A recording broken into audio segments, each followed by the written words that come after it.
Margaret Chen sat in her Honda Civic outside the Sunshine Children's home, her hands trembling slightly as she gripped the steering wheel.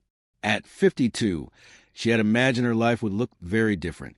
She should have been planning retirement trips with her husband David, maybe becoming grandparents to the children they never had.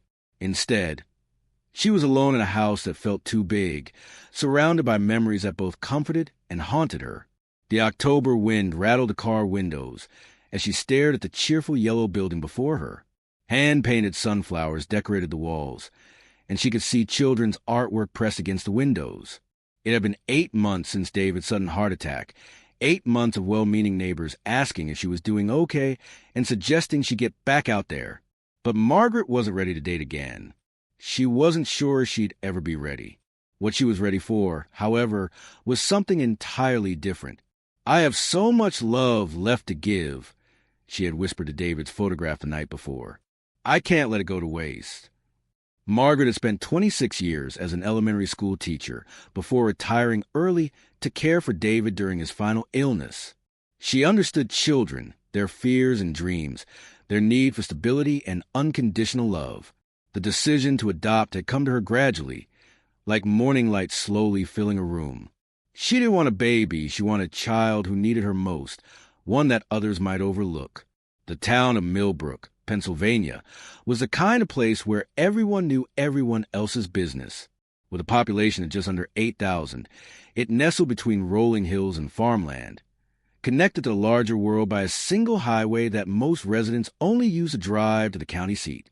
Main Street boasted a hardware store that had been in the same family for 3 generations, a diner where the coffee was always fresh and the gossip fresher, and a library where Margaret had volunteered every Tuesday since David's funeral. Margaret had lived in Millbrook her entire life, born in the same hospital where David had died. She knew its rhythms, its characters, its unspoken rules.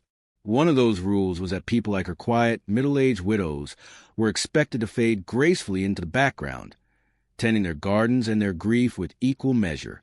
But Margaret had never been one to follow expectations.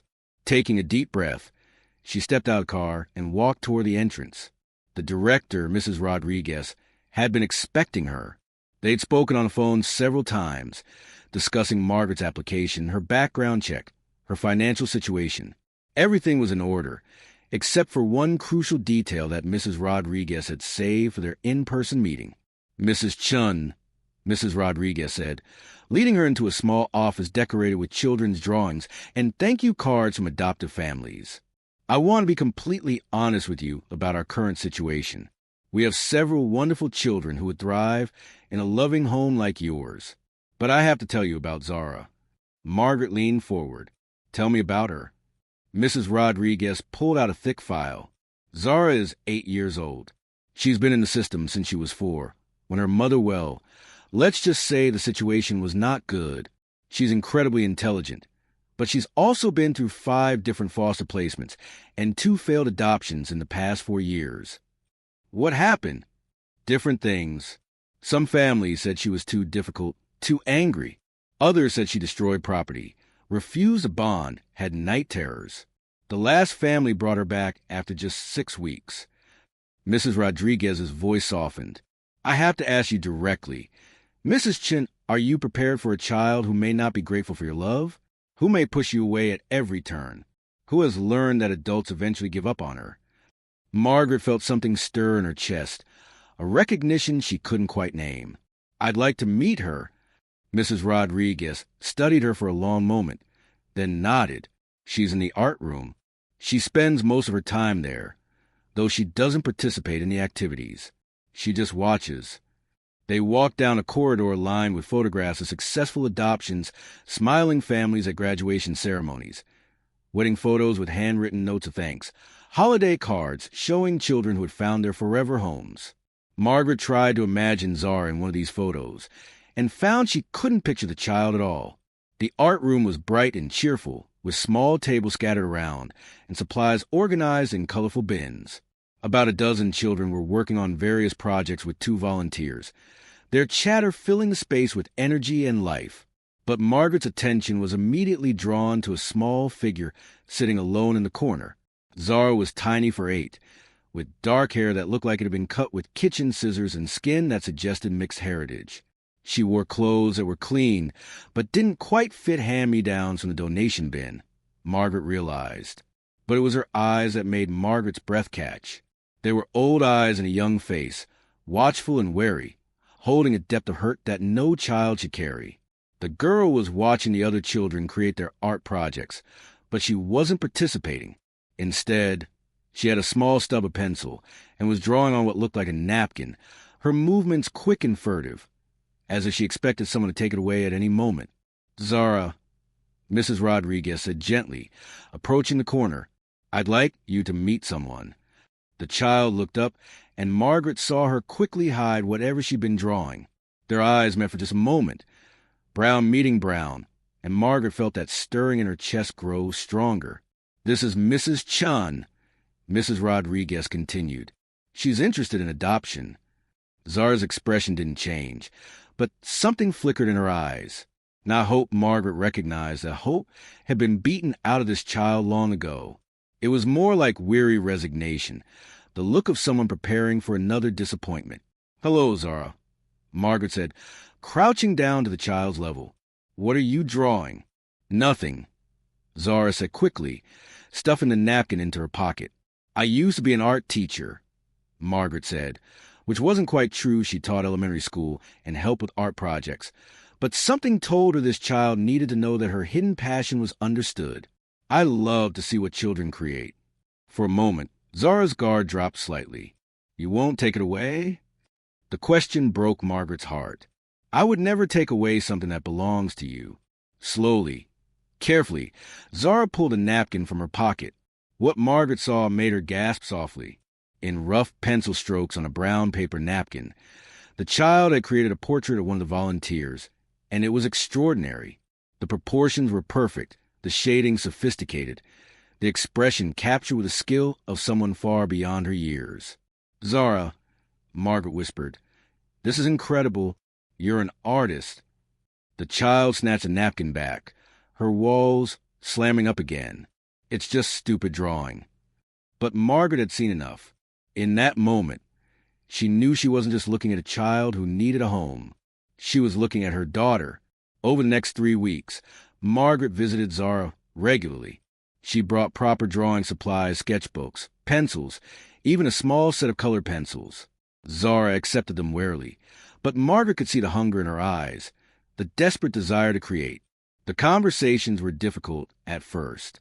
Zara had learned not to trust adult promises, not to believe in permanent situations.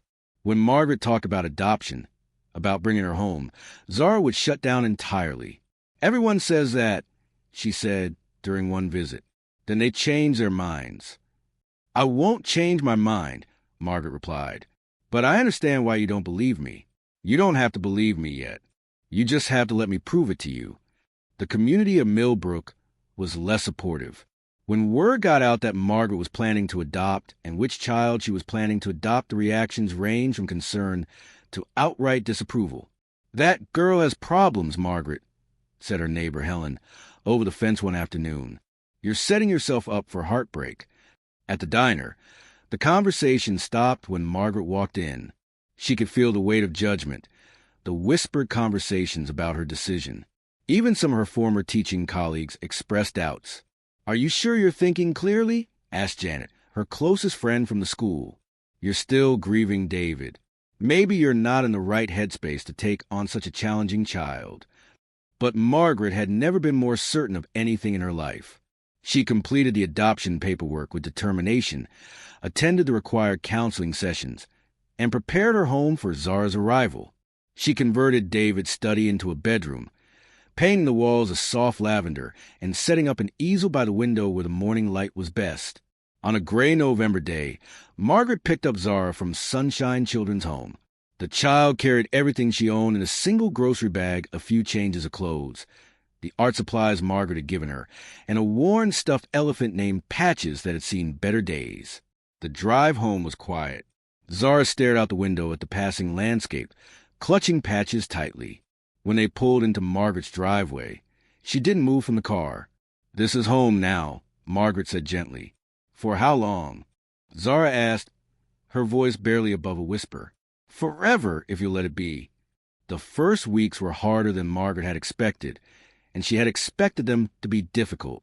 Zara tested every boundary, pushed against every rule. She refused to eat meals at the table, hoarded food in her room, and had screaming nightmares that woke them both at all hours. When Margaret tried to comfort her, Zara would lash out both physically and verbally. "I hate you," she screamed one night after Margaret had tried to calm her from a particularly bad dream. "I hate this place. I want to go back." Margaret's heart broke a little more each time, but she held firm. She responded to anger with patience, to rejection with love, to chaos with gentle structure.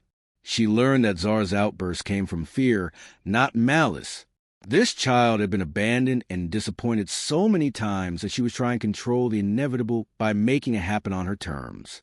"You can't make me leave by being difficult," Margaret told her one morning after Zara had deliberately broken a vase. "I've seen difficult. This isn't difficult. This is just scared." Gradually, slowly, things began to change. Zara stopped hoarding food when she realized meals would always be available. She began sleeping through the night when she understood that Margaret wouldn't disappear while she slept. She started using the easel in her room, creating artwork that took Margaret's breath away. It was during a quiet Sunday morning in January that Margaret made the discovery that would change everything. She had knocked on Zara's door to call for breakfast, but received no answer. Worried, she pushed the door open gently and found the room empty. Following the sound of movement, she made her way to the basement. What she found there defied belief. Zara had transformed the unfinished basement into an art studio. Using supplies she had somehow acquired, Margaret later learned she had been trading her lunch money, and doing odd jobs for neighbors as a child had created a gallery of paintings that covered every available wall space. But these weren't child's drawings. These were sophisticated, emotional works of art that spoke of pain and hope, loss and redemption. There were portraits of the volunteers at the children's home, landscapes that seemed to glow with inner light, and abstract pieces that conveyed emotions Margaret couldn't even name. In the center of it all was a painting that made Margaret's knees weak. It was a portrait of Margaret herself, but not as she saw herself in the mirror. Zara had painted her as she felt her warm, strong, surrounded by a golden light that seemed to radiate love and safety. At the bottom, in careful child handwriting, were the words, "My mom." "You weren't supposed to see these yet," came a small voice behind her. Margaret turned to find Zara standing at the bottom of the stairs, her face flushed with embarrassment and fear. "Oh, sweetheart," Margaret whispered, tears streaming down her cheeks. "These are the most beautiful things I've ever seen. You're not mad that I used the basement?" "Mad!" Margaret laughed through her tears. "I'm proud. I'm so incredibly proud of you." That moment marked the true beginning of their relationship as mother and daughter. Zara began to open up about her past, her fears, her dreams. Margaret learned that the child's artistic ability was more than just talent. It was how she processed the world, how she made sense of experiences too complex for words. They established new routines. Mornings were for school and homework, afternoons for art. Margaret enrolled Zara in advanced art classes in the county seat, driving an hour each way twice a week, so her daughter could work with proper instructors. She bought professional-grade supplies, converted a spare room into a proper studio, and encouraged Zara's creativity in every way possible. The community began to take notice. Margaret's mailwoman, Mrs. Patterson, was the first to see one of Zara's paintings when she delivered a package to the door. "Did you paint this?" she asked Zara, gesturing to a small landscape hanging in the hallway. When Zara nodded shyly, Mrs. Patterson shook her head in amazement. "Honey, I've never seen anything like this from someone your age." Word spread through Millbrook the way news always did in small towns, quickly and with growing embellishment. But this time, the talk was different. People weren't gossiping about Margaret's poor judgment or Zara's behavioral problems. They were talking about the extraordinary art coming from the Chen household. Local business owners began asking if they could display Zara's work. The library wanted to feature her paintings in their community artist showcase. Even a newspaper from the county seat sent a reporter to do a story about the young prodigy, who had emerged from the local children's home. But Zara remained wary of the attention. She was still that wounded child inside, still afraid that good things would be taken away. It took months of gentle encouragement from Margaret before she agreed to display any of her work publicly. The test of their bond came in spring. Just as Margaret was beginning to believe they had turned a corner, Zara's biological aunt had surfaced, claiming she wanted to take custody of her niece. The woman had been absent from Zara's life for years, but now that there was media attention around the child's artistic abilities, she was suddenly interested in family connections. The legal battle was brief but terrifying for both Margaret and Zara. The child who had been blooming like a flower in spring wilted back into the scared, angry girl Margaret had first met. She stopped eating, stopped painting, and began having nightmares again. "She's going to take me away," Zara sobbed one night, "just like everyone else leaves." "I will not let that happen," Margaret said firmly, holding her daughter close. "Do you hear me? I will not let anyone take you away from our family." Margaret hired the best lawyer she could afford and fought with everything she had. She documented Zara's progress, gathered testimony from teachers and neighbors, and presented a case that showed clearly how much both of them needed each other. The judge was moved by their obvious bond and by the dramatic positive changes in Zara's life since the adoption. The aunt's petition was denied, and Margaret's adoption was finalized permanently. When they walked out of the courthouse, Zara was officially Margaret Chen, and nobody could ever take that away. That night, for the first time since the legal trouble had started, Zara painted again. It was a picture of the two of them together, hands clasped, standing in front of their house with the words "Forever Family" written in careful script across the bottom. But the moment that truly left everyone speechless came during Millbrook's annual Harvest Festival in October.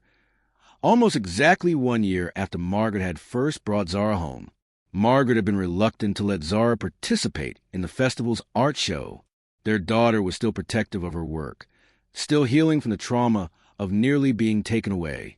But Zara herself had asked to be included. "I want to show people," she said quietly. "I want them to understand." What she had prepared for the show was unlike anything she had created before. It was a series of 12 paintings that told the story of a child's journey through foster care from the initial trauma of separation from her birth family, through a succession of temporary homes, to the despair of repeated rejections, and finally to the healing power of unconditional love. The paintings were raw, emotional, and incredibly sophisticated. They showed a depth of understanding about human nature and resilience that amazed even the professional art teachers who had been working with Zara. But the centerpiece was a large canvas that showed two figures, a woman and a child, with their hands reaching toward each other across a dark space. As they connected, light burst from their touch, transforming the darkness into a garden of flowers. The title, written in both Zara's careful script and Margaret's teacher handwriting, read, "How Love Saves Everything." The festival was the biggest event of Millbrook's year, drawing visitors from surrounding towns and counties. The art show was typically a small, friendly affair featuring local hobbyists and high school students. Nobody was prepared for what they encountered at Zara's display. By afternoon, word had spread beyond the festival. People were driving from hours away to see the work of the 9-year-old, who painted like an old master, but with the emotional honesty of a child who had survived the unthinkable. Local news crews arrived, then state news crews. By evening, there were art dealers and gallery owners making inquiries about representing Zara's work. But the moment that truly left everyone speechless came when Zara stood up to speak about her art. Margaret had not expected this. Zara was still shy, still uncomfortable with attention. But when the small crowd gathered around her display had grown to over 100 people, her daughter surprised her by asking for the microphone. "My name is Zara Chen," she said, her voice small but clear. "A year ago, I was a kid nobody wanted. I was angry and scared, and I didn't think anybody would ever love me for real." The crowd grew quiet. "Then I met my mom," Zara continued, looking directly at Margaret. "She didn't try to change me or fix me. She just loved me, and she gave me art supplies." She gestured to her paintings. "These pictures show what it feels like to be thrown away, and what it feels like to be chosen. My mom chose me when nobody else would. She taught me that love isn't something you have to earn. It's something you deserve just because you exist." Zara paused, took a deep breath, and made an announcement that stunned everyone present. I'm donating half of whatever money comes from my art to Sunshine Children's Home so they can have better art supplies for all the kids. Because every kid deserves to have something beautiful to do while they wait for their family to find them. The silence that followed was complete. Then slowly, people began to applaud. The applause grew louder and lasted longer than any applause Margaret had ever heard. There wasn't a dry eye in the crowd. That night, orders for Zara's paintings exceeded $30,000. Commissions came from across the country. Art schools began reaching out about future opportunities. But more importantly for Margaret and Zara, 17 families contacted Sunshine Children's Home in the following week, interested in adoption. Mrs. Rodriguez called Margaret a month later with tears in her voice. I don't know what you two did, she said, but we've had more adoption inquiries in the past month than we had in the previous year. People keep mentioning Zara's story, how love transformed both of you. Children who have been here for years are finally finding families. The transformation wasn't just in the adoption numbers. The community of Millbrook itself had changed. Margaret noticed it in small ways at first. People were kinder to each other, more willing to give second chances, more open to loving what others might see as broken. The local hardware store started hiring teenagers who had been in trouble, giving them a chance to prove themselves. The diner began offering free meals to families going through hard times. The library expanded its programs for at-risk children. It was as if Zara's courage in sharing her story had reminded everyone of their own capacity for healing and grace. Today, 3 years later, Margaret and Zara have settled into a life that neither of them could have imagined. Zara's art continues to touch people around the world, but more importantly, she's become the happy, confident child she was meant to be. She plays soccer, has sleepovers with friends, and still has tantrums, occasionally normal kid tantrums now, not the desperate outbursts of a traumatized child.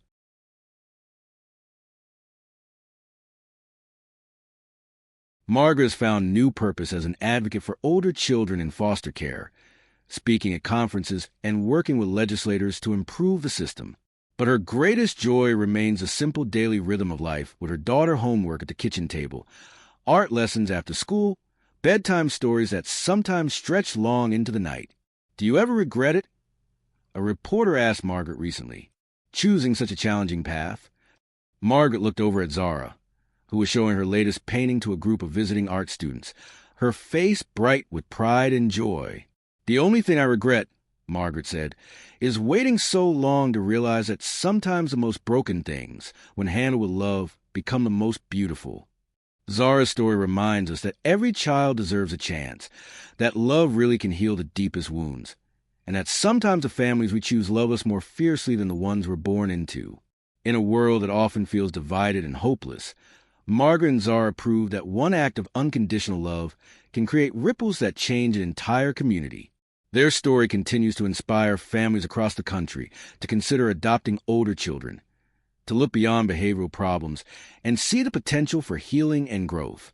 Because sometimes the child everyone else rejects is the one who will change your life forever.